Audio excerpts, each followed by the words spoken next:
Hey guys, I hope that you're having a great day.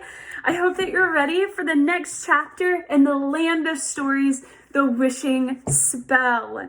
And our last chapter, it was a shorter chapter, but we got to see and learn a little bit more about Goldilocks. And I remember what we learned. We learned that the reason Goldilocks went into that house with the bears, like in the original fairy tale, was because she had received a letter from Jack, the boy that she loves, from Jack and the Beanstalk, saying that he would meet her there. And then she went in and she fell asleep and she got committed of a crime. And then now she's finding out, because the evil queen came to her in a mirror and told her that it was actually Little Red Riding Hood who wrote her that letter, because Little Red Riding Hood is also in love with Jack. And so now she's angry at Little Red Riding Hood and about to go after her for revenge. We talked about how revenge isn't always what's best. But we have this huge love triangle and everything's getting kind of crazy as we're reaching different climaxes in our story. And so I'm really excited to see what's going to happen next. Our next chapter is a little bit short, but I think it's going to be good. I'm finding that the short chapters that we're reading are actually some of the juiciest. They're full of the most content, and we find out some pretty crazy things. So today we're going to be reading chapter 18, and it's called The Mermaid's Message. I'm thinking we're finally going to get to meet some mermaids in this chapter, and I'm really excited. So let's get started. Oh, look at the dagger in this picture. It's got like a mermaid tail. Interesting. The Mermaid's Message. Connor was positive he was dead. The fall into the ocean must have killed him, because wherever he was, he had never been so relaxed. Remember, at the end of chapter 16, they had run off the cliff into water because they were being chased by the big bad wolf pack.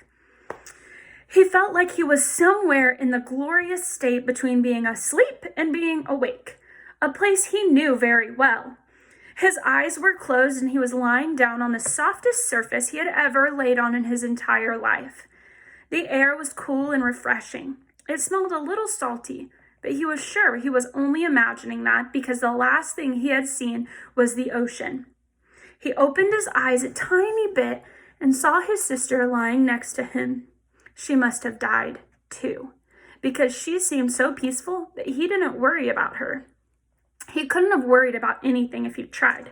He felt so wonderful that wherever he was, all he could feel was enjoyment.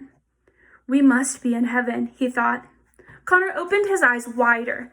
His vision was a little blurry, but he could see so many colorful objects moving in all different directions above him. They looked human. The more his eyelids adjusted. It must be angels, he told himself, and went back to sleep. What are they? Just as he drifted off, a thought occurred to him. Do you sleep when you're dead? Do you feel and smell the air around you? He must have been alive, after all, to be experiencing all these things. But where was he? He opened his eyes as wide as possible so they would adjust faster. He and his sister were lying in a large clamshell at the bottom of the ocean. Now that's bizarre. They were in an underwater cave of sorts, but they were able to breathe in a large air bubble that surrounded them. There were coral pillars in the cave with dark rocky walls behind them. A sandy floor was underneath them, and they were facing an endless blue ocean. Swimming around the top of the bubble was a gathering of mermaids. They were gorgeous and colorful. All of them were pale but had long hair that matched their tails in vibrant sea colors. There were blues and greens, purples and pinks. They were friendly and waved at Connor as soon as they noticed he was awake. Connor looked down at his wounded arm and saw a seaweed bandage covering his scratch. One of them must have wrapped it. Alex, Connor said, Alex, wake up! He tapped her on the shoulder and she stirred to life.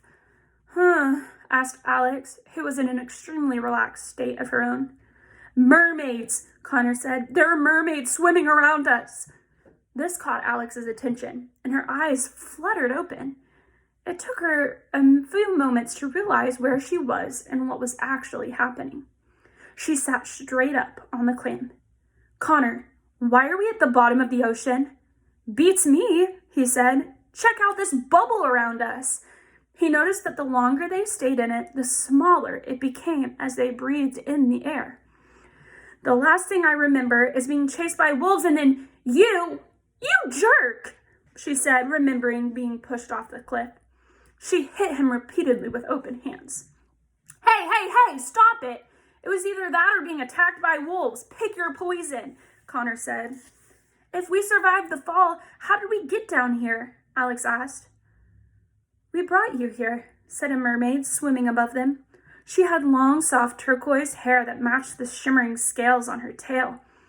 "The seafoam spirit wants to speak with you." "The seafoam spirit?" Connor asked. "She's on her way," said another mermaid with pink hair and a pink tail. "I don't think these mermaids get out much," Connor whispered to Alex. "Here she comes now," said a mermaid of purple coloring. Sure enough, a cluster of sea foam drifted through the ocean toward Alex and Connor. It came into their bubble and swirled around before hovering in front of them. It slowly morphed to the shape of a mermaid. "Hello, children," said an airy voice from inside the sea foam. "Hello," Alex said, tilting her head like a puppy looking at something peculiar. "Howdy," said Connor, tensing every muscle in his forehead. "I hope you are well," the sea foam spirit said. She was frothy and her foam was constantly rejuvenating itself. "I instructed my mermaids to take very good care of you. You poor things nearly drowned when you fell in the ocean." Alex gave her brother a really dirty look. "Did we?" she said. "Are you the sea foam spirit?" "Yes," the spirit said, "but you and your brother may know me best as the Little Mermaid." Alex's face lit up. This was one person she hadn't thought she would meet in the land of stories. "You're the Little Mermaid?" she asked, completely enthralled. That means completely, like, obsessed, like, oh my goodness, I'm enthralled, like, yeah. "Good Lord, what happened to you?" Connor asked. "I thought you died," Alex said. "Not exactly," the spirit said. "When I was turned into a human by the sea witch all those years ago, I had to marry the prince in order for the spell to last. Unfortunately, as everyone knows, the prince married someone else, and my body turned into sea foam. I'm no longer a physical form, but my spirit lives on." "That's weird," Connor said. "Oh, that's wonderful," Alex said.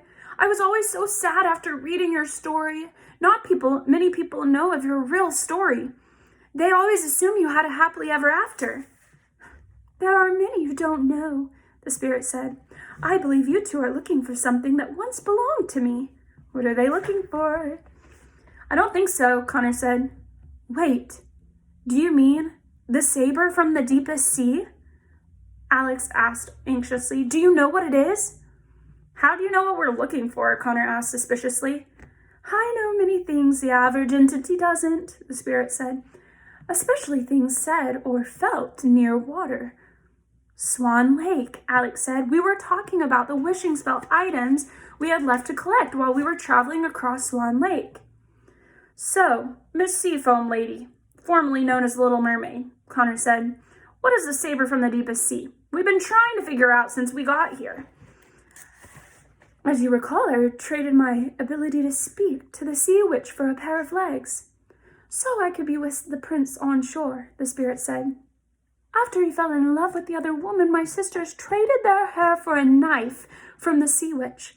She said that if I killed the prince with it, I could return to the sea as a mermaid, but ultimately I couldn't go through with it and became what I am today."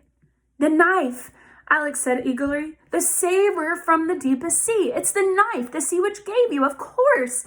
I was expecting it to be much bigger." "Yes," the spirit said. "Hold up," Connor said. "You went through all that trouble for a guy? Were there not any available mermen?" "Perhaps that is the lesson of my story," the spirit said. "And where is the knife now?" Alex asked. "I gave it to a man not long ago who needed it for the same reason you do now," the spirit said. "I gave it to him on the condition that he destroy it after he finished with it." "Oh no," Connor said, putting his hands on his head and pulling his hair.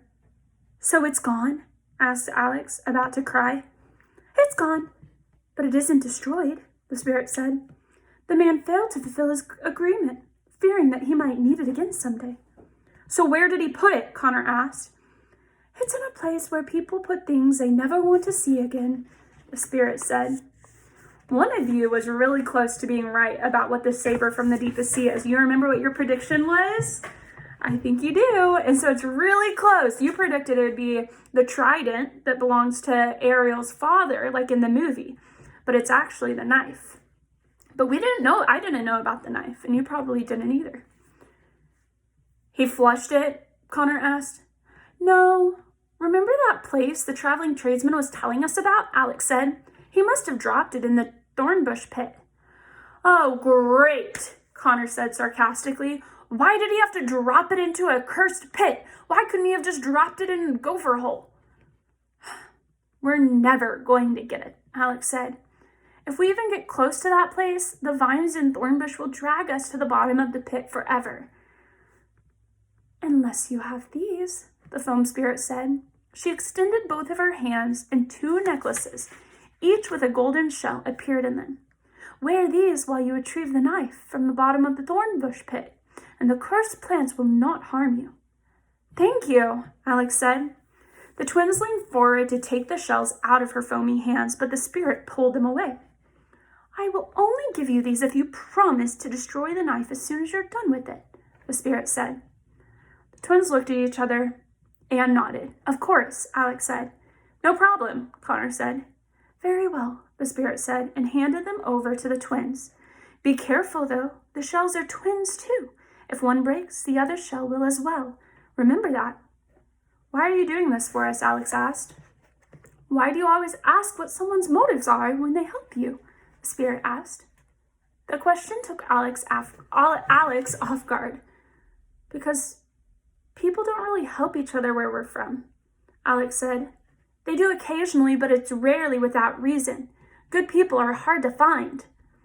"It can't be too difficult. I'm looking at 2 now," the spirit said, "which is why I was inclined to help you, and which is why I am also inclined to tell you this.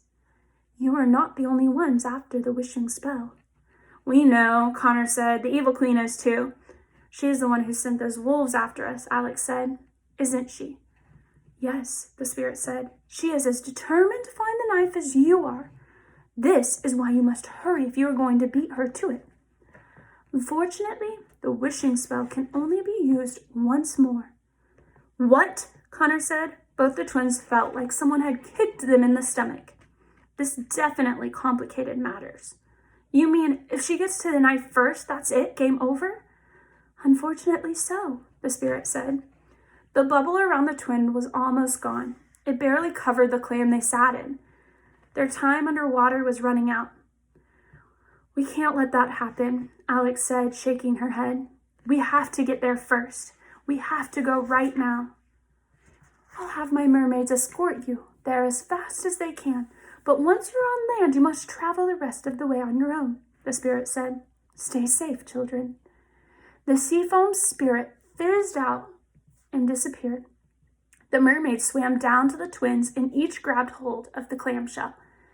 Alex and Connor sat in it together. They moved the twins through the ocean on to their next adventure. And that's the end of chapter 18. We're getting really close to the end of this story. There's only a few more chapters left, which is good because it's almost time for summer. And we don't want to be reading too much into the summer of this chapter book. Even though it's really good, I want to be able to finish it with you before you get too busy with your summer activities. That was a really good chapter. Do you think that Alex and Connor are actually going to destroy the saber once they find it?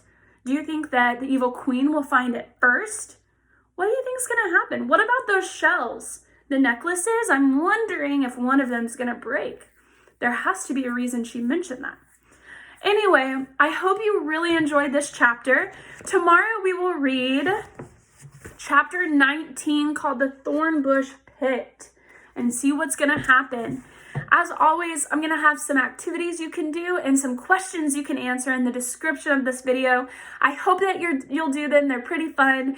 And I hope you have a great rest of your day. I can't wait to see you guys soon. Bye.